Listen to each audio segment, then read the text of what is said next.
What is the deal, beautiful people? My name is Ramon. Welcome back to the channel. Here we talk about any and everything photography. Today's topic is such a big one, such a loaded one. How to get noticed as a photographer. And it's not an easy topic to have. 1, 2, get down.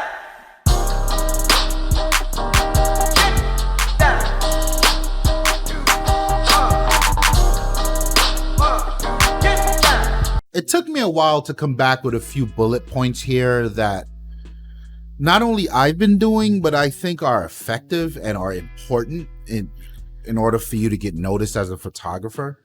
And none of them are easy. Not one of them are easy. They all require work.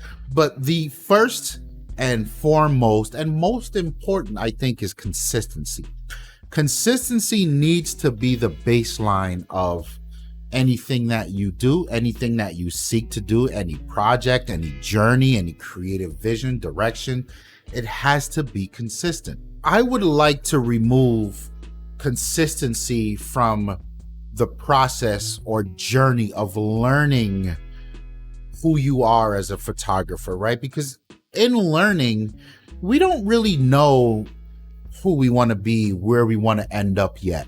You know, you're doing street photography, you're doing portrait stuff, you're doing landscape stuff, you're doing macros, you're doing anything under the sun. Sometimes you're throwing spaghetti against the wall to see what stick. And some of us are more lucky. Some of us just click to a genre and then you just ride out, and that's dope. But I don't think it happens like that for most of us. And personally speaking, it damn sure didn't happen like that for me. So I want to remove consistency away from that. Consistency comes into play when and only when you are settled in who you are as a photographer. You know, when you've made that decision of, I'm going to make my money as a portrait photographer, or I'm going to hone my craft as a landscape photographer. When you know what direction you really, really want to go in, when you know where you want to spend your 10,000 hours, then it's time to commit to consistency. It's only when you really stick to something that you allow chance to sort of bloom. You know, for every week, every month, every year that you steadfast on this genre of photography, that is an extra time, extra opportunity that someone can discover you, or the possibility that a big opportunity for a project is going to come down the pipeline. But if you go, you know, I'm only going to do this. I love portrait photography. That's what I'm going to do. And 6 months later, you're like, oh, this isn't working. I'm walking away. How do you know it's not working? You didn't give it enough time to even decipher if it is or isn't working. And I think a commitment to consistency, you know, you can say, I'm going to do this for the next 5 years or 10 years or whatever it is. See that through. And only then can you come back and say to yourself, yeah, it didn't work. But you gotta be consistent. And I'm a big believer in the more consistent you are, the less things you change about that formula, the more respect it'll garner, and things will start to happen. Marketing, sort of a curse word for photographers, pain in the ass for sure, but this goes hand in hand with consistency, because only when you're consistent in what you're doing can you market to someone, right? No one wants to, yes, my name is Ramon Trotman and I'm a portrait photographer that's been doing it for 6 months. Like, wait, what? No, get out of here. My name is Ramon Trotman. I'm a portrait photographer and I've been doing this for 10 years. And I would love for you to be my client. Totally different ball game, right?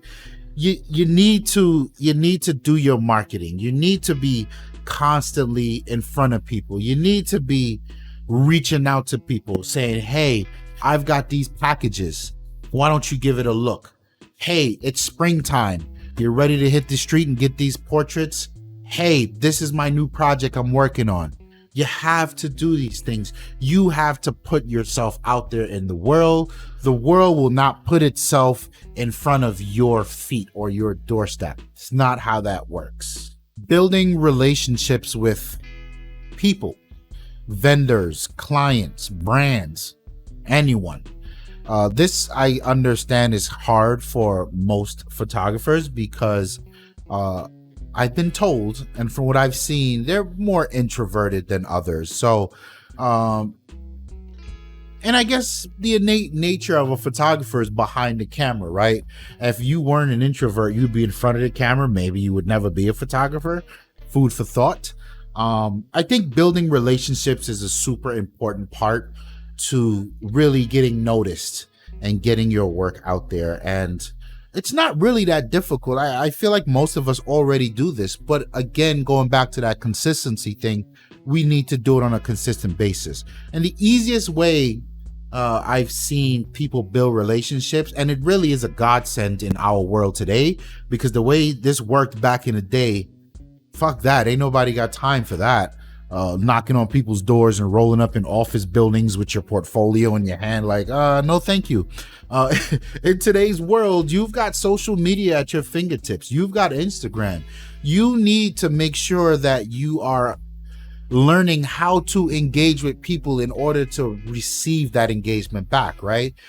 You don't just sliding somebody's DMs. Yo, what's up, fam? Yo, you fitting to take a look at this new photo shoot I just did? Like, no, nobody gives a fuck about the photo shoot you just did. The real way you go about this is you find that target audience, who you want to notice you, and then you start engaging. You know, you start liking, you start commenting. Every time they post something, oh, this is amazing. Say something of value. And this is from the school of Gary Vee, right? Say something of value. And hopefully, as you continue to be consistent with this, they'll be like, God damn, I always see this guy Ramon in my fucking comments. Let me click on his oh shit, his work is actually pretty good. And hopefully they'll throw you a like here and there, once or twice, right? And then as you start to see that come in and you're still commenting, you're still throwing love their direction, then you slide in the DM. Yo, man, I really dig your work. Your work is dope, man. I just want to reach out and I just want to let you know that I like what you're doing. And there's that hook. There's that hook. And then they'll come back to you, hopefully, and say, you know what? I like your work as well. Let me just pass this along to my mans over here who do some street work. I think you two should talk, or you two should follow each other. Like, this is all possibilities for getting noticed, right? Everyone who has an intentional click or an intentional view of your work is an opportunity that could lead to your wildest dreams. Here's one that's, I think, controversial when given the context of this topic. YouTube. I know a lot of people think that getting on YouTube is a way to get noticed as a photographer, and I'm not going to contradict what I literally just said, that every potential view is a potential opportunity for exposure. That is still true. However, I don't think YouTube is the most efficient way to go about that. I think YouTube can get you noticed as an educator or as a SME, a subject matter expert. For me, my attack to YouTube is multifaceted. I quite like, I have a passion for passing on things I learn to other people. And I have a passion for photography, and I love to talk about this shit all day long, right? And I love to tell you guys and show you guys and teach you guys things I've learned on my journey, much like someone else has done for me, right? I've got a long list of YouTubers that I quite admire, just like you guys, and I want to be a part of that. I made the decision to jump in to be a part of that.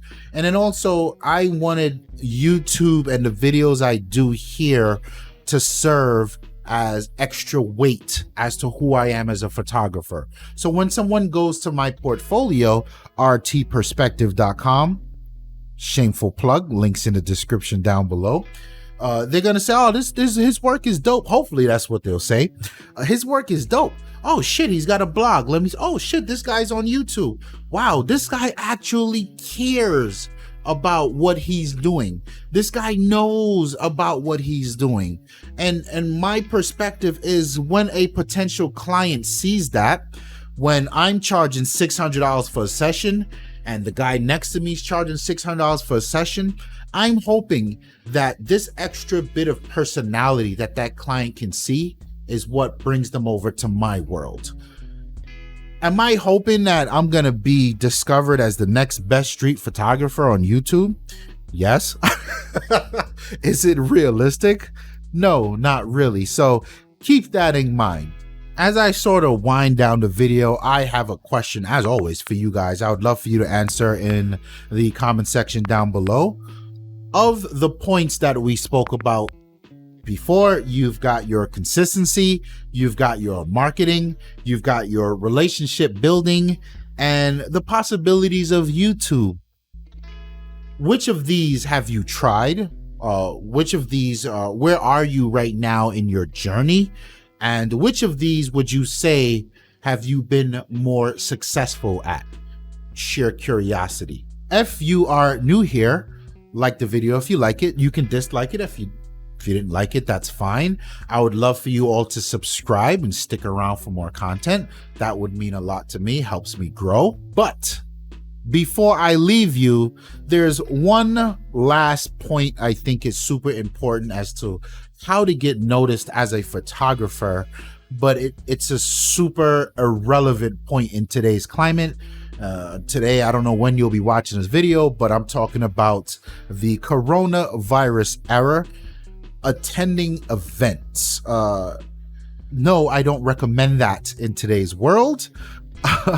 And with everything that's going on, we may shudder at the thought of going to an event with hundreds of thousands of people in a convention center. Like, oh, and everyone's wearing their mask. No, we don't want that. But when things, and I'm hoping that they do, return to some sort of normal, whatever that may look like, getting out there and meeting people at these events is very beneficial to helping your chances of being noticed as a photographer. There are other photographers at events, there are clients at events, there are big corporations at events, there are brands at events, there are vendors at events, and really all you want to do is rub elbows with these people. Take the 2 to 3 minutes to listen to whatever dumb shit they're trying to sell you and say, oh, this is amazing. And sometimes you will click with that. Where's your business card? Can I have your business card? I would love to email you to talk more about this. Here's my business card. Here's my portfolio card, right? Like, these things go a long way. And a lot of people, I think this is an art. I spoke about no longer needing to take your portfolio into an office building and each floor and try to convince the secretary that they should let you see the boss. That's no longer the reality, sure, but at events, you can still exercise that art because it is an art. And you got to fight through that introvert part of you. And you got to just go out there and talk to people and be a human and let your personality free. I hope you enjoyed the video. My name is Ramon. I'm out of here. Peace. 1, 2, get down.